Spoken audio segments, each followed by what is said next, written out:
ओम शांति। आज है 17 मार्च 2022। आज सद्गुरुवार के दिन और होली के दिन बाबा से प्यार भरे रंगों से भर जाएंगे, वरदानों से भर जाएंगे।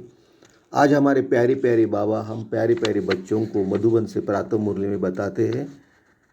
बाबा कहते हैं, भक्ति की रोचक बातें मनुष्यों को मत बताओ और रूहानी बातें बताओ। रावण से कैसी मुक्ति पाना है ये सिखाओ। और बाबा कहते कि सेवा में सफलता के लिए आप में निरहंकारिता का गुण चाहिए। रावण से कैसे छुड़ाना है ये सिखाइए। बाप और वर्षे को याद करो, विचार सागर मंथन करो, दिल में बाबा के गीत गाओ। वहाँ मेरा बाबा, वहाँ मेरा आगे भाग्य। और नथिंग न्यू की पोजीशन में रहो, अचल स्थिति रहेगी। और आपकी शुभ वाइब्रेशन आपको देना है तो वृत्ति में शुभ भावना और शुभ कामना चाहिए।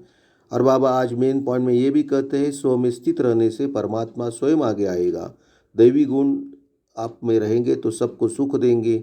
स्वशुद्ध आत्मा किसी को दुख नहीं दे सकते। तो आज बाबा ने कितने अच्छे अच्छे पॉइंट्स बताए। ऐसे प्यारे प्यारे बाबा को एक बार याद करते, परमधाम में जाके बाबा को मिल के आते। मैं आत्मा इस साकारी शरीर के भ्रुकुटी से निकल परमधाम पहुंची हूँ। मेरे प्यारे प्यारे बाबा मेरे सामने हैं। बाबा मुझे दृष्टि से सब शक्तियाँ दे रहे हैं। बाबा को टच करके मैं सब शक्तियाँ लेके फिर इस साकारी शरीर के भ्रुकुटी में विराजमान होती हूँ। बाबा का हाथ हमारे सर के ऊपर ऐसे अनुभव करके थोड़ी देर शांति में बैठते हैं और बाबा के टोटल मुरली हम देखेंगे।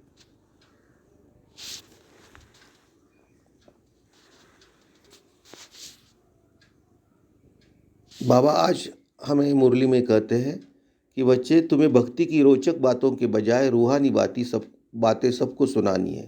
रावण राज्य से मुक्त करने की सेवा करनी है। आगे बाबा कहते हैं कि सेवा में सफलता प्राप्त करने के लिए मुख्य गुण निरहंकारिता का चाहिए। महावीर के लिए भी दिखाते, जहाँ भी सत्संग होता था, जहाँ जुतिया में जाकर बैठता था, क्योंकि उत्तम उसमें देह अभिमान नहीं था, परंतु इसमें बहादुरी चाहिए। बाबा कहते, तुम कोई भी ड्रेस पहनकर उन सत्संग में जाकर सुन सकते हो। गुप्त वेश में जाकर उनकी सेवा करनी चाहिए। बाबा कहते, वह आएगा तब जब भक्तों को भक्ति का फल देना होगा। भगवान जब आएगा तब भक्तों को भक्ति का फल देना होगा। फल देना अर्थात वर्षा देना उनके लिए बहुत सहज है। एक सेकंड में जीवन मुक्ति दे सकते हैं। कहते भी है ना, जनक को सेकंड में जीवन मुक्ति मिली। बाबा कहते, नाम एक का ही गाया हुआ है, सेकंड में है जीवन मुक्ति अर्थात सुख शांति मिली। बाबा कहते आगे, पतित बनने में 84 जन्म लेने पड़ते हैं। इसका भी सारा विस्तार बाप समझाते हैं, वर्ण भी समझाते हैं। बाबा कहते, ब्रह्मा चाहिए तो ब्रह्मा का बाप भी चाहिए। ब्रह्मा विष्णु शंकर इन तीनों का बाप शिव है। अब ब्रह्मा द्वारा बैठ प्राचीन ज्ञान देते हैं, जिससे विष्णुपुरी के मालिक बनेंगे और ब्राह्मण सो देवता बन जाते हैं। आगे बाबा कहते हैं कि गीता का भगवान कृष्ण को कह शिव को उड़ा दिया है। सब कहते ब्रह्मा को 3 मुख थे, कितने मुंझ गए हैं। बाबा कहते शिव रचयिता का तो एकदम गुम कर दिया है। आगे बाबा कहते कि अब बाप आया है। कहते बच्चे, तुम्हारे 84 जन्म अब पूरे हुए, अब वापिस चलना है। मुझे ही बुलाते थे कि दुख हरता सुख करता आओ, यह मेरा ही नाम है। बाबा कहते यह मेरा ही नाम, मुझे ही बुलाते थे। आगे बाबा कहते कि ब्रह्मा सो विष्णु, फिर सो विष्णु सो ब्रह्मा। तुम जो देवी देवता थे, पुनर्जन्म लेते लेते फिर आकर ब्राह्मण बने। बाबा कहते, हत का बाप तो सिर्फ उत्पत्ति पालना करते, विनाश तो नहीं करेंगे। आगे बाबा कहते कि विनाश अर्थात सारी पति तो दुनिया ही न रहे, सारे रावण राज्य का ही विनाश होना है, नहीं तो राम राज्य कैसे हो। बाबा कहते कि समझाने वाला तो बहुत बहादुर निरहंकारी चाहिए, जरा भी देह अभिमान न हो। कहाँ भी जाकर बैठे, टाइम मिल जाए तो बोलना चाहिए। मजबूत होगा तो भाषण आदि करेगा कि गृहस्थ व्यवहार में रहते कैसे सेकंड में जीवन मुक्ति मिल सकती है। बाबा कहते हैं, गृहस्थ व्यवहार में रहते तुम बच्चे बहुत सर्विस कर सकते हो। बोलो राजयोग सिखाना हो तो ब्रह्मा कुमारियों के पास जाओ। आगे बाबा कहते कि आगे चलकर तुम्हारा भी नाम वाला हो जाएगा। बाबा कहते हमारा सब बीकिंग का नाम आगे जाके बहुत नाम वाला हो जाने वाला है। बाबा कहते कि भगाने का नाम भी बहुत है। कृष्ण ने भगाया, अरे भगाने की तो कोई बात ही नहीं। टीचर कब पढ़ाने के लिए भगाते हैं क्या? बाबा हम बच्चों को समझाते कि टीचर कब पढ़ाने के लिए भगाते हैं क्या? नहीं, तो सर्विस करने वालों को तो बहुत विचार सागर मंथन करना चाहिए और बहुत बहादुर बनना है। तो बाबा ने आज देखो हमें कितने अच्छे पॉइंट्स दिए, अच्छे वरदान दिए। ऐसे प्यारे प्यारे बाबा को एक बार याद करते हो, बाबा को परमधाम में जाके मिल के आते हैं, बाबा से सब शक्तियाँ लेके आते हैं। मैं आत्मा इस साकार शरीर के भ्रुकुटी से निकल परमधाम पहुंची हूँ। गोल्डन कलर की दुनिया में मेरे प्यारे प्यारे बाबा मुझे सामने हैं। बाबा मुझे दृष्टि से सब शक्तियाँ दे रहे हैं। बाबा को टच करके मैं शक्तियाँ लेके फिर इस साकार शरीर के भ्रुकुटी में विराजमान होती हूँ। बाबा का हाथ हमारे सर के ऊपर ऐसे समझ के बाप थोड़ी देर शांति में बैठ के बाबा जो धारणा और वरदान दे रहे हैं वो हम धारण करेंगे।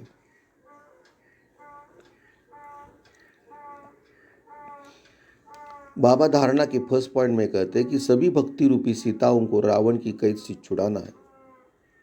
बाबा फर्स्ट पॉइंट में कहते हैं सभी भक्ति रूपी सीताओं को रावण की कैद से छुड़ाना है। सेकंड में मुक्ति, जीवन मुक्ति की राह दिखानी है। बाबा सेकंड पॉइंट में कहते हैं बाप और वर्षे को याद करता है, देह अभिमान को छोड़ महावीर बन सेवा करनी है। विचार सागर मंथन कर सेवा की नई नई युक्तियाँ निकालनी है। बाबा का हाथ हमारे सर के ऊपर ऐसे समझ के बाबा जो वरदान दे रहे वो वरदान हम धारण करेंगे। बाबा वरदान में कहते हैं नथिंग न्यू की युक्ति द्वारा हर परिस्थिति के मौज की स्थिति का अनुभव करने वाले सदा अचल अडोल भव। नथिंग न्यू की युक्ति द्वारा हर परिस्थिति की मौज की स्थिति का अनुभव करने वाले सदा अचल अडोल भव। बाबा वरदान के एक्सप्लेनेशन में कहते हैं ब्राह्मण अर्थात सदा मौज की स्थिति में रहने वाले। ब्राह्मण अर्थात सदा मौज की स्थिति में रहने वाले। दिल में सदा स्वतः यह गीत बजता रहे, वाह बाबा वाह मेरा भाग्य, वाह बाबा और वाह मेरा भाग्य। दुनिया की किसी भी हलचल वाली परिस्थिति में आश्चर्य नहीं, फुल स्टॉप। कुछ भी हो जाए लेकिन आपके लिए नथिंग न्यू, नथिंग न्यू, कोई नई बात नहीं है। इतनी अंदर से अचल स्थिति हो। बाबा कहते अंदर से इतनी अचल स्थिति होनी चाहिए, कुछ भी हो जाए दुनिया में नथिंग न्यू सिर्फ वर्ड आना चाहिए अपने सामने। क्या क्यों में मन मुंझे नहीं, तब कहेंगे अचल अडोल आत्माएं। बाबा स्लोगन में कहते हैं वृत्ति में शुभ भाव ना हो, शुभ कामना हो तो शुभ वाइब्रेशन फैलते रहेंगे। आगे बाबा अनमोल ज्ञान रत्न में दादियों की पुरानी डायरी से दो बातें बता रहे हैं। फर्स्ट बात है बाबा कहते हैं अब तुम्हें दैवी गुणों की धारणा करनी है। धैर्यवत गुण की धारणा भी निश्चय से होती है और साक्षीपन की अवस्था में ही खुशी है। इस धारणा से ही परमात्मा आपे ही 1000 कदम आगे प्रख्यात होता है। बाबा कहता है कि तुम सूक्ष्म में 2 कदम नजदीक आओ तो मैं स्थूल में अनेक कदम उठाकर सामने आऊँगा। ज्ञान ही है स्व लक्ष्य में स्थित रहना। ज्ञान ही है स्वलक्ष्य में स्थित हो जाना।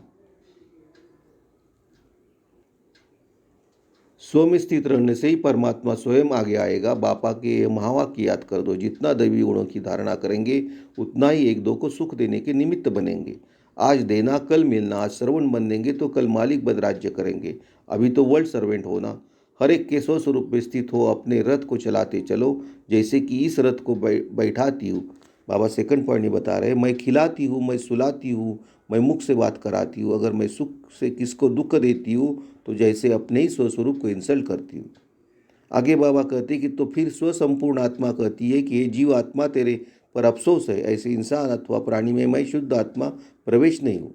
स्वशुद्ध आत्मा जिस जगह है उस जगह पर अफसोस नहीं है, क्योंकि वह कभी भी किसको दुख नहीं दे सकता है। स्वशुद्ध आत्मा तो सुखरूप है और ऐसा स्वनिश्चय बुद्धि तो सदैव सुख पहुँचाता है। वह साक्षात मेरा स्वरूप है और जो अपने को स्व आत्मा निश्चय करते भी अन्य को दुख देता है वह तो सिर्फ कहलाने वाला पंडित है।